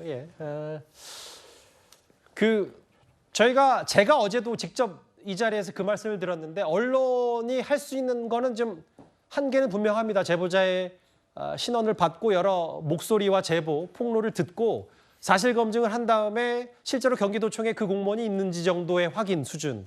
앞으로 이제 수사 당국이 나설 차례다라고 했고 어제 권익위도 그래서 본격 조사에 시작을 했는데 노돌 교수님, 부패심사과에 사건이 배정이 됐고 담당자까지 지정됐는데 이거는 김혜경 씨의 법인카드 유용 의혹, 그 전에 경찰 수사했던 거에 좀 더 나아가서 목표 혹은 이제 조사가 되는 사람이 이재명 대표다. 이게 지금 예전과 경찰 수사와 다른 점인 거잖아요. 뭐 당연한 거 아니겠습니까? 뭐 민주당에서는 이게 뭐 경찰 수사에 철저한 경찰 수사를 거쳤다 얘기하는데 뭐 경찰이 비밀리에 수사했는지 모르겠습니다만 경찰이 이재명 대표 당시 지사를 뭐 조사했다거나 수사했다거나 뭐 소환했다거나 아니면 그런 뭐 압수수색을 했다거나 하는 얘기를 들어보지 못했습니다. 경기도 법인카드의 차용의 최종 결재권자는 누구겠습니까? 경기도 지사 아닙니까? 내가 다 썼는데 난 전혀 몰랐다? 이렇게 얘기하면 과거 성남시장 시절부터 뭐 얼마까지 직접 결제하고 직접 지시하고 했던 꼼꼼한 그 이재명 시장과 지사는 어디 갔는지 잘 알 수 없는 일이고요. 검찰은 지금까지 이첩받고 도대체 뭘 했습니까 도대체? 아무런 뭐 얘기를 하지 않고 있고 경찰이 수사를 했는데 미진하다면 재수사를 하라고 하든지 아니면 본인이 직접 수사를 하든지 부패 문제니까요. 그래서 아직 검찰은 뭐 하고 있고 이제서야 권익위가 나서고 있는데 당연히 권익위 조사는 이재명 그 지사가 얼마까지 어디까지 알고 있었는지 조사를 해야 될 것이고요. 그리고 이런 말 하는 것 자체가 정말 허무합니다. 허무해. 이게 뭐 경찰 수사가 끝나지 않았다, 검찰 수사가 끝나지 않았다, 또 재판에서 사실관계가 확정되지 않았다. 그러니까 이건 의혹에 불과하다, 단정할 수 없다. 이렇게 얘기하는 것 자체가 너무 허무한 일 아닙니까? 예. 실국 공무원 얼마나 생생하게 지금 증언하고 있고 알겠습니다. 그 물증을 가지고 있는데 이 문제는 아직까지도 뭐 사실관계 확정되지 않았다 이렇게 두루뭉술 넘어갈 수밖에 없는 이런 것이 과연 대한민국의 경쟁력을 갉아먹는 것이라고 할 수 없다. 허무합니다. 얘기하는 게 허탈하고요. 일단 뭐 저희가 시작은 일본제 샴푸에 대한 여러 가지 그 파장 뭐 이런 얘기를 좀 했었는데 권익위는 이건 김혜경 씨 사건과 별개다라고 하면서 조사를 시작했습니다. 잠시만요. 조금 전에 검찰로부터 속보 하나가 들어왔는데 검찰이 김용 전 부원장의 변호인과 이재명 대표의 과거 선대위 관계자의 압수수색을 했습니다. 또 있나요? 이유는 알리바이 위증 의혹입니다. 관계자를 압수수색했는데 검찰의 강제 수사가 오늘 조금 전에 알려진 속보로 들어와 있거든요. 이건 짧게 좀 논평을 들어봐야 될 것 같은데요. 이현정 의원님. 네. 저 김용 전 부원장의 알리바이 위증 의혹이라는 게 유동규 전 본부장에게 뒷돈을 받은 시점 뭐 이것과 관련이 좀 있다는 얘기입니까? 그렇죠. 2021년 5월 3일로 알고 있습니다. 오후에 유원홀딩스 사무실에서 이제 돈을 전달했다, 1억 원을 전달했다고 하는데 당시에 이제 재판정에 나왔던 인사 같은 경우는 그때 김용 씨는 나하고 같이 있었다. 라고 하면서 이제 그 이야기를 했어요. 그게 이제 법정에서 증언이기 때문에 이게 이제 위증이 될 수가 있습니다. 근데 여러 가지 GPS나 여러 가지 어떤 관련 기록으로는 당시에 그때 있었던 게 이제 확인이 되는 상황이거든요. 그러니까 나중에 보니까 결국 이분들이 이제 뭔가 이 증언을 갖다가 뭔가 입을 맞췄던 그런 의혹들이 이제 제기가 돼서 지금 검찰이 강제 수사에 나서는 것 같습니다. 예. 일단 검찰도 오늘 최근에 좀 바쁘게 움직이고 실제로 유동규 전 본부장에게 뒷돈을 받은 시점에 대해서 유동규 전 본부장의 기억과는 달리 김용 전 부원장은 다른 말을 했다. 그 알리바이를 맞추는 과정에서 뭔가 검찰은 이 재판 과정에 위증이 있을 수 있으니까 이 부분을 압수하고 수색해서 들여다보겠다. 이 얘기를 좀 한 것 같습니다. 알겠습니다. 속보까지 만나봤습니다. 이렇게 여러 위기에 놓인 이재명 대표이긴 한데 당내 믿는 구석은 있는 것 같습니다. 바로 다음 주제입니다.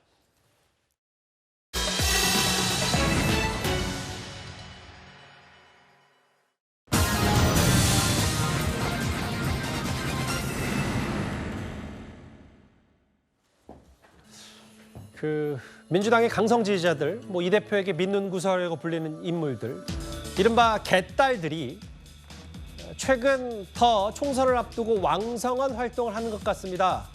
윤영찬 의원 지역구 행사에서 항의했던 목소리부터 한번 모아서 들어보겠습니다. 나가 윤영찬! 나가! 어디 문제 함부로 와! 너 배신했잖아! 여기 이재명 집내야! 너 어딜 감히 이재명 뒷동생 칼 묶어서 어디로 와 여기! 낮에 못 빼겠어. 난 지금 해야 되겠어. 당신이 그랬잖아. 잘 되면 이재명 도와준다더니 배신을 때려? 가만히 있던지. 어디 배신이야? 보자마자 적대적으로만 얘기하고 말도 하지 말라고 얘기하고 이러는 거는 이게 민주당이에요? 민주당이 이렇게 하는 거예요? 그렇지 않죠. 여러분 의견이 분명하시잖아요. 그럼 저하고 얘기를 하시면 되지. 뭐가 문제인지. 얘기도 하기 싫어요? 앞으로 그러면 저도 여러분한테 배워서 똑같이 할 거예요.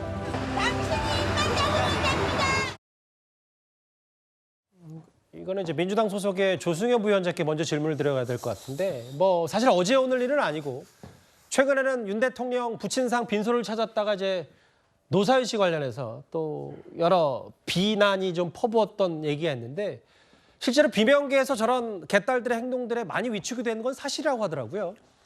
그렇죠. 뭐 어쨌든 지금 미디어 환경이 바뀌면서 소셜 미디어가 나오고 모든 국민이 다 1인 미디어를 통해 가지고 어떻게 보면은 저널리즘 역할도 때로는 하기도 하고, 물론 이제 가짜 뉴스를 많이 퍼뜨리긴 하지만, 이런 환경에서 국민들한테 어떻게 보면은 그 미디어 파워가 넘어간 거는 사실입니다. 그리고 그것이 정치에 영향을 미치는 것도 사실인데, 그렇다고 해서 저렇게 조문을 한 연예인들에 대해서 비난하거나 이런 건 잘못된 행동이라고 생각하고요. 우리 민주당 내에서 저렇게 적폐 수박 깨자 뭐 이런 식으로 조롱을 하는 것도 저는 부적절한 행동이라고 생각합니다. 그렇지만 우리 당원들의 마음은 이해가 갑니다. 왜냐하면은 우리 당원들이 뽑은 민주당 당대표, 당원 77.77%의 집단지성에 선출된 당대표를 쫓아내기를 바라는 사람들도 있고, 오히려 야당을 탄압하는 검찰 편에 서서 야당 대표가 그냥 구속되기를 바라는 그런 의원들도 있는 건 사실입니다. 거기에 이제 우리 당원들이 분개하는 것이죠. 그래서 당원들의 마음은 이해가 가지만, 그렇지만 저런 행위를 하면은 그것이 우리 민주당에도 도움이 되지가 않고 이재명 대표에도 도움이 되지 않는다는 말씀을 좀 드리고 싶고요.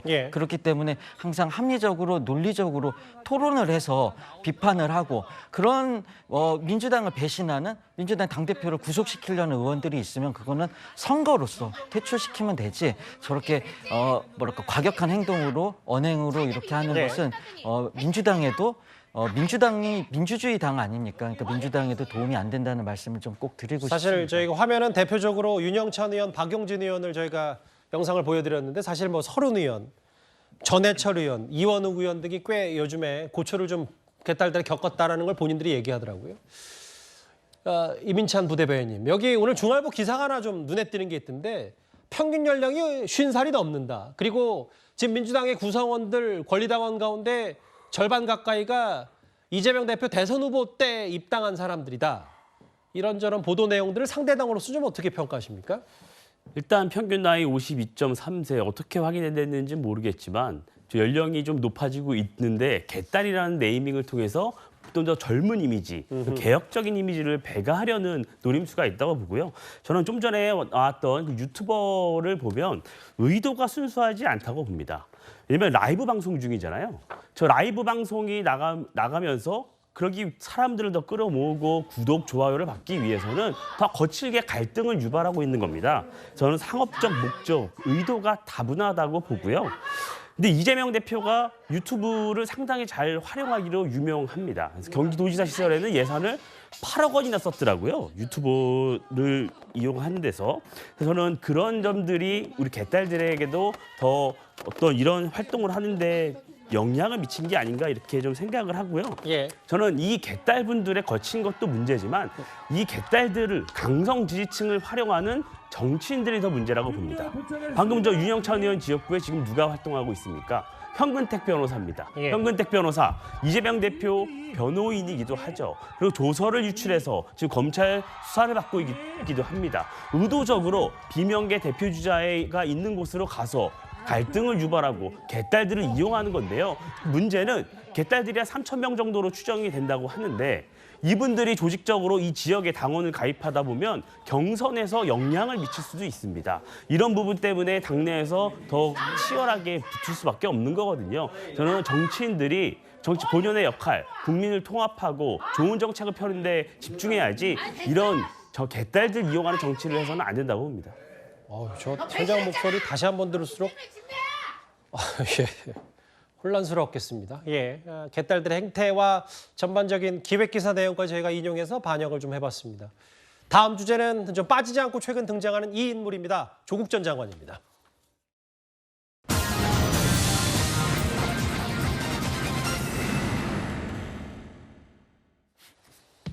최근 조국 전 장관 본인에 이어서 딸 조민 씨도 기소가 됐는데요. 조 전 장관은 책을 통해서 또 다른 활동을 준비하고 있습니다. 그런데 오늘 금태섭 전 의원 측에서 이런 말이 하나 나왔습니다. 조 전 장관이 금태섭 전 의원 책 제목을 베꼈다는데 무슨 내용인지 과거 조국 전 장관 청문회 영상부터 잠시 보고 오겠습니다.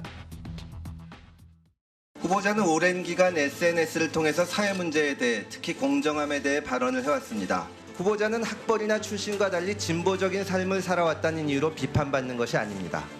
말과 행동이 전혀 다른 언행 불일치 때문입니다. 젊은이들의 정당한 분노에 대해서 동문서답식의 답변을 해서 상처를 깊게 한 것에 대해서 진심으로 사과할 생각은 없으신지요? 예, 있습니다. 예, 연장선상에서 묻겠습니다. 이중 기준의 문제입니다. 어느 편이냐에 따라서 잣대가 달라졌다는 것은 법무부 장관 후보자로서 큰 흠이 될 수도 있다고 생각을 합니다. 그 비판의 취지 충분히 이해를 하고 제가 성찰하고 있습니다. 최근 여권 내 양심 있는 의원과 지지자들의 심한 마음 고생을 할 것으로 보여서 안타까움을 금할 수 없습니다. 금태섭 의원이 공격당하는 모습 보면 마치 다윗과 골리앗의 싸움을 연상시킵니다. 아닌 것 같아요. 예, 이 얘기를 좀 해보겠습니다. 15년 전에 금태섭 전 의원이 DK의 눈이라는 책을 썼습니다. 제가 혹시 간접강가가 될까봐 딱 한 번만 읽겠습니다. DK의 눈이라는 책을 냈는데 조 전 장은 최근 준비하고 있는 신간이 DK의 눈물이다. 금태섭 전 의원 측에서 좀 뿔이 난 모양이에요. DK 씨는 그리스나에 나온 정의의 여신입니다. 우리가 그 법원에 가보면요, 이 DK 여신상이 있습니다. 눈을 가리고 한쪽에는 저울, 한쪽에는 칼을 들고 있죠. 눈을 가린다는 것은 이제 공정하게 하겠다는 것이고요. 한쪽에는 저울질을 하고 한쪽에는 단죄하는 의미에서 이제 칼을 들고 있습니다. 이게 어떤 정의의 상징처럼 돼 있는데 금태섭 의원이 이제 이걸 옛날에 이제 이런 책 제목을 냈는데 여기에 대한 눈물만 해서 이제 지금 조국 전 장관이 이번에 새로운 책을 냈거든요. 근데 참 조국 전 장관은 뭘 해도 다 이렇게 논란이 있는 것 같습니다. 근데 보통 이제 출판사나 이럴 때 책 제목 정할 때는 이렇게 검색을 해봅니다. 관련된 것도 혹시 비슷한 게 없는지 등등 검색을 해보는데 이 정도 검색 DK만 딱 치면 책 제목 하면 다 나올 텐데. 예. 글쎄 그걸 조국 전 장관이 알고 그랬는지는 모르겠지만 그 출판사 측에서도 과연 이걸 책을 낼 때 이런 부분을 좀 확인한 것인지. 왜냐하면 이게 책 제목이라는 게 비슷비슷한 제목이 있으면 여러 가지 좀 논란이 어떤 저작권 논란이 될 수가 있는 거거든요. 뭐 주로 좀 대체적으로 피하긴 하죠. 그렇죠. 그렇게 안 그래서 이 달긴 책 하죠. 제목 예. 정하는데 굉장히 어렵습니다. 표지 정하는 것도 그렇고 제목 하나 정하는 것도 그렇고 굉장히 이제 각고의 노력을 해야 되는데 너무 또 이렇게 논란이 돼서 또 한 번 또 구설수에 오르는 것 같습니다. 조국 전 장관 청문회 때도 두 사람의 공방이 좀 화제가 됐었고 서울대 선후배 사제지간입니다. 이제 금태섭 전 의원 측은 책 제목을 훔친 거 아니냐. 그리고 실제로 아까 화면에 잠깐 나왔지만 이 2008년 금태섭 전 의원의 책 추천 서문을 조 전 장관 직접 썼던 기억이 있다. 그럼 이건 뭐냐라는 게 얘기인데 조 전 장관의 반론은 제가 짚어보긴 할 테고요. 일단 어떻게 보셨습니까? 근데 저는요, 방송에서 그 누구보다 조국 전 장관 비판을 열심히 했지만 이건 금태섭 의원이 좀 이상한 꼬투리 잡은 것 같아요. 책 제목이라는 것은 때로는 중복이 되기도 하고요. DK라는 게 말씀하신 것처럼 정의의 여신이기 때문에 일반적으로 쓰이는 단어이지 DK 자체가 뭐 특별하게 누군가 저작권을 가지고 있는 그런 표현은 아니잖아요. 눈과 눈물도 다르고 뭐 과거에 추천사를 썼다고 합니다만 근데 여기서 우리가 시사할 수 있는 건 이제 조국 전 장관은 뭘 해도 뭔가 비판을 받는 그런 처지가 된 것 같다. 그리고 본인의 자유이긴 하지만 지나치게 책을 자주 내는 것 같다는 감이 있고 한편으로는 금태섭 의원도 이 새로운 당인가요? 신당을 야심차게 차렸지만 별다른 관심을 받지 못하자 이렇게라도 좀 관심 받고 싶은 거 아닌가 하는 생각이 들어서요. 뭘 이런 걸 가지고까지 굳이 공식 논평까지 내나 싶은 게 제 솔직한 마음입니다. 뭐 정치적 해석까지 덧붙였는데 다만 이제 뭐 책 제목을 비슷한 거 아니냐라는 논란은 분명히 있을 수 있어서 바로 조 전 장관 SNS에 메시지를 냈습니다. 이건 황당한 주장이다. 새로운 책 제목은 2010년 한겨레 칼럼에서 뽑아온 것이다. 본인이 한겨레 신문에 칼럼을 썼던 모양인데 그 제목이다. 근데 또 시점을 보면 이건 2010년이고 책은 또 2008년에 냈기 때문에 또 시점도 또 그렇고요. 알겠습니다. 조 전 장관 최근에 딸까지 재판에 넘겨지면서 여러 또 논란의 중심에 섰었는데 이번에 책 제목 얘기로 또 뉴스의 중심에 섰습니다. 알겠습니다. 이 얘기 해보겠습니다. 이제부터 조국 전 장관의 재판과도 관련이 있는 얘기인데요. 다음 주제 바로 넘어가겠습니다.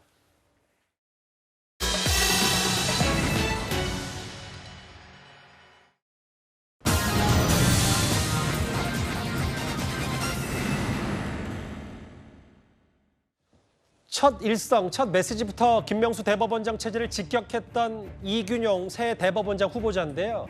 특히 재판이 밀리고 밀려서 국민들 피해가 만만치 않다. 이 부분을 지금 집중적으로 살펴보고 있는 것 같습니다.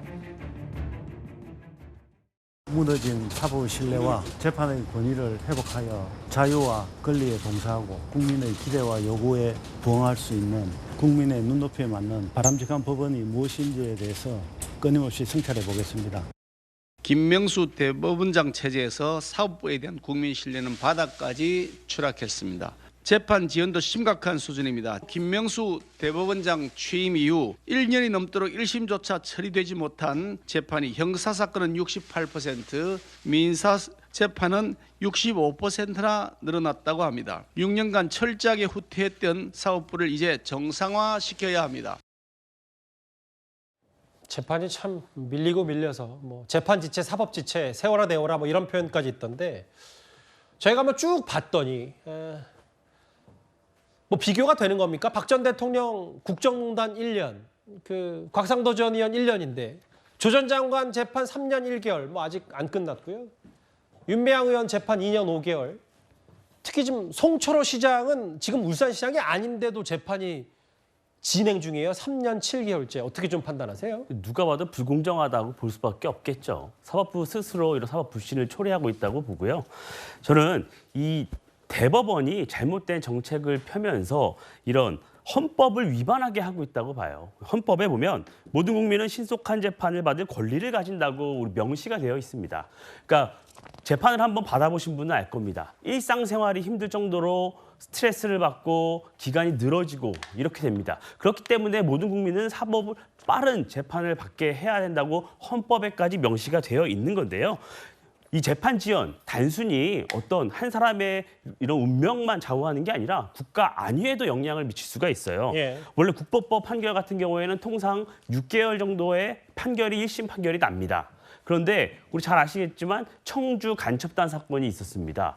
이분들이 1년이 넘도록 2년 가까이 판결이 늦어지면서 재판 중에 구속 수감되어 있다가 풀려났어요. 이분들이 간첩 혐의를 갖고 있는 분인데도 길거리를 그냥 활보하고 있었던 겁니다.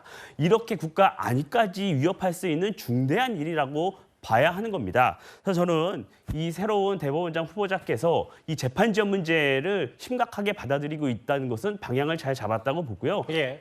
조속한 대책을 마련해서 시행을 해야 한다고 봅니다. 그러니까 이민찬 부대변인 생각은 지금 위아래 뭐 특히 밑에 있는 저 야권 인사들의 이른바 재판 봐주기, 지연 작전 이런 게 김명수 이른바 사법부에 있었다고 보시는 겁니까? 충분히 그렇게 볼 수가 있어요. 왜냐하면 이 어떤 혐의, 같은 혐의가 있더라도 이게 늘어지는 겁니다. 우리 윤미향 의원 사건도 그렇고 우리 조국 전 장관 같은 경우에는 정경심 교수는 이미 판결이 났는데 조국 전 장관은 나지도 않고 있어요. 예. 이 단순히 재판 기간만 보고 어떻게 비교할 수 있냐고 하실 수도 있겠지만 예. 빠른 판결이 나와야지 그 논란이 종식되고 국론 분열됐던 것도 통합되고 우리가 위기를 넘어갈 수 있는 겁니다. 저는 김명수 대법원장 체제에서 이런 경우가 너무 비일비재했기 때문에 사법부에 대한 불신이 높아진 거거든요. 저는 이 부분은 빨리 시정이 될 거라고 봅니다. 그 승재현 실장님, 그래서 김명수 대법원장 후임에 지명이 된 이균용 신임 대법원장 후보자가 이런 말을 했던 적이 있더라고요. 재판 지연 문제는 히드라와 같다. 머리 여러 개 달린 괴물. 뭐 여러 뜻이 좀 있겠죠? 뭐 기본적으로 재판 지연이라는 문제는 앞에서 우리 상근 부대변인께서 말씀을 주셨지만 예. 형사재판에 있어서 가장 중요한 형사재판의 이념 중에 하나인 거죠. 제가 꼭 말씀드리고 싶은 거는 정말 재판이 복잡하고 재판을 신중하게 판단하기 위해서 재판장이 재판을 하는 판사들이 진짜 최선을 다했음에도 불구하고 재판이 지연되는 거야. 그거야 우리가 뭐라고 말하겠습니까? 앞서 나와 있던 조국 전 장관의 재판에서도 의도적으로 재판 미루기라고 제가 특정 그 판사 이름은 이야기하지 않겠습니다. 다들 알고 계시죠. 의도적으로 재판을 미루었던 부분도 있고 그러다 보니까 히드라라고 이야기를 할 수밖에 없는 괴물이라고 이야기를 할 수밖에 없는 상황이 만들어졌습니다. 이거는 그냥 외부에 있는 저희들 패널이나 저희들 법조인이 아니라 재판 안에 있는 판사님들 중에서도 제가 아는 A라는 부장 판사님이 이 부분을 분명히 지적을 하시고 그 판사님들도 공감하고 계십니다. 사실 좀 신속한 재판이 되기 위해서 우리 이균용 헌법재판소 후보자 대법원장 죄송합니다.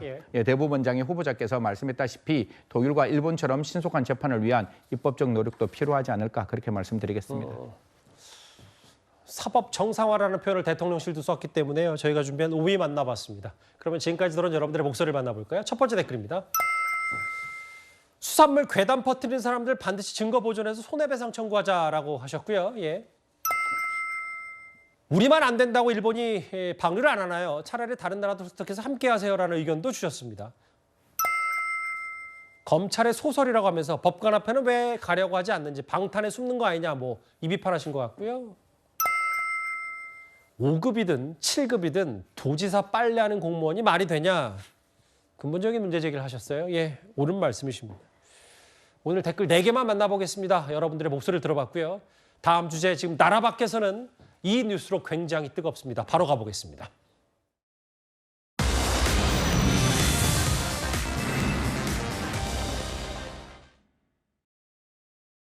У нас не было цели свержения существующего режима и законно избранной власти, о чем много раз говорилось.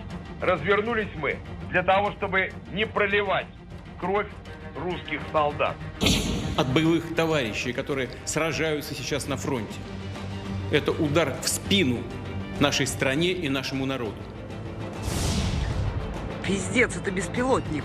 Сбили, бабахнуло в 2 раза, взорвалось, падает. Ты посмотри, падает.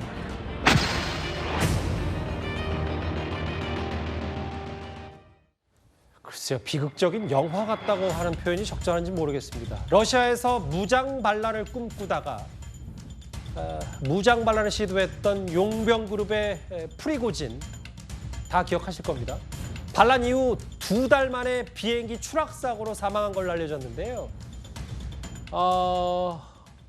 여전히 벌써부터 미스터리한 부분들이 많아서 30초 만에 수직으로 투착했고 러시아군이 격추했다. 기체가 고장난 거냐? 말들이 많은데 일단 숨진 건 확실히 확인이 된 겁니까? 그 부분에 대해서 시청자 여러분께 같이 한번 말씀을 나누어 드리겠습니다. 사실 숨졌다라고 이야기하기 위해서는 그 사람의 사체가 발견되어야 되고 그 사체만 발견된 걸로 안 되겠죠. 그 사람이 DNA까지 확인되어야 하는 부분이죠.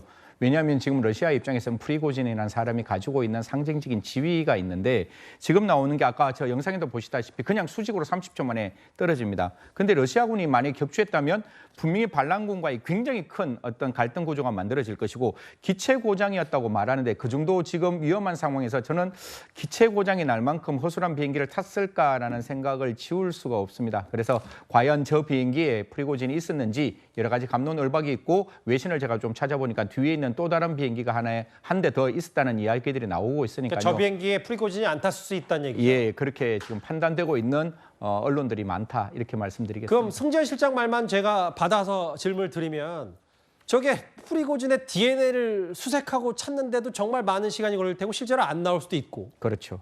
그럼 어디 행방이 묘연할 수도 있고 이거 뭐 밝혀내는데도 그렇게 쉬운 과정이 아니네요. 뭐 사실 뭐 시청자분이 많이 알고 계시겠지만 푸틴에게 좀 이렇게 대항했던 사람들이 매번 사망하는 경우가 발생했죠.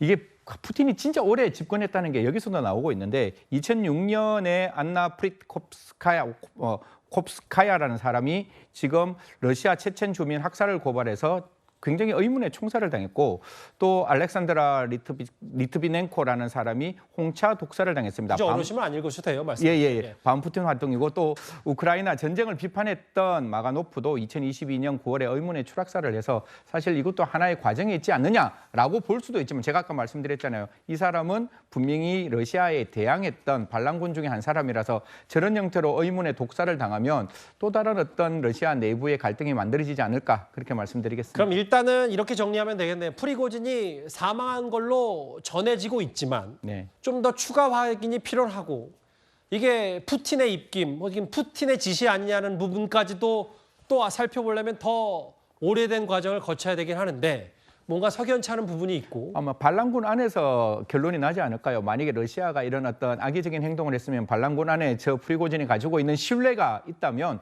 분명히 또 하나의 러시아 갈등이 생길 수 있다 이런 말씀드리겠습니다. 지금 벌써 음모론까지 확산이 되고 있는 이 프리고진 사망 사건 얘기, 저희가 준비한 3위. 지금 나라 밖에서는 굉장히 이 이슈 때문에 말들이 많습니다. 저희가 핵심 내용 짚어봤습니다. 저희가 준비한 마지막 주제가 있는데요. 조금 분위기 전환을 좀 해보겠습니다.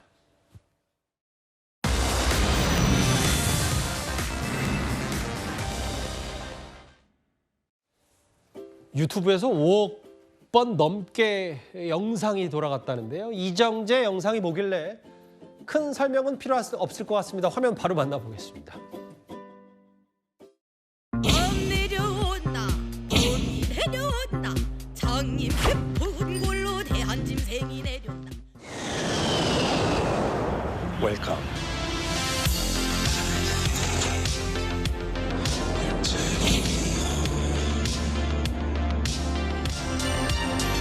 (24시간) 불이 꺼지지 않는 나라. 감당할 수 있겠니?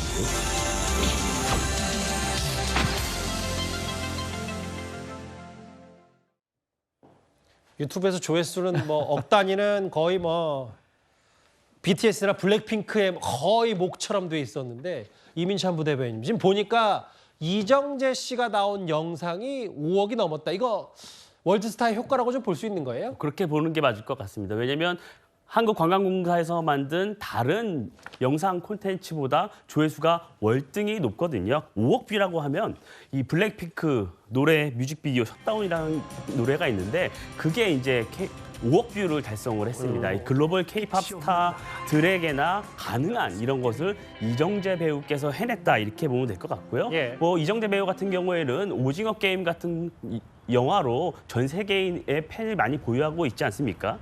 저는 현재 이정재 배우 같은 경우에는 부산 엑스포 홍보대사도 맡고 있어요. 그래서 저는 이 영상 이거를 통해서 부산 엑스포 유치까지 긍정적인 영향을 끼쳤으면 하는 바람이 있고요. 또한 이 코로나 이후에 문을 열은 한국에 이 1,000만 외국인 관광객이 들어오는데 큰 역할을 할 것이라고 보고 있습니다. 전 세계적으로 인기를 끌었던 오징어 게임의 주연 배우 이정재 씨의 한국 관광 홍보 영상 얘기, 화제가 좀 많이 된 것 같습니다. 유튜브상에서. 이 얘기까지 마지막 주제로 만나봤습니다. 예, 목요일 뉴스탑 10 준비한 소식은 여기까지입니다. 곧바로 뉴스 A가 이어지니까요. 많은 시청 바랍니다. 여러분 고맙습니다.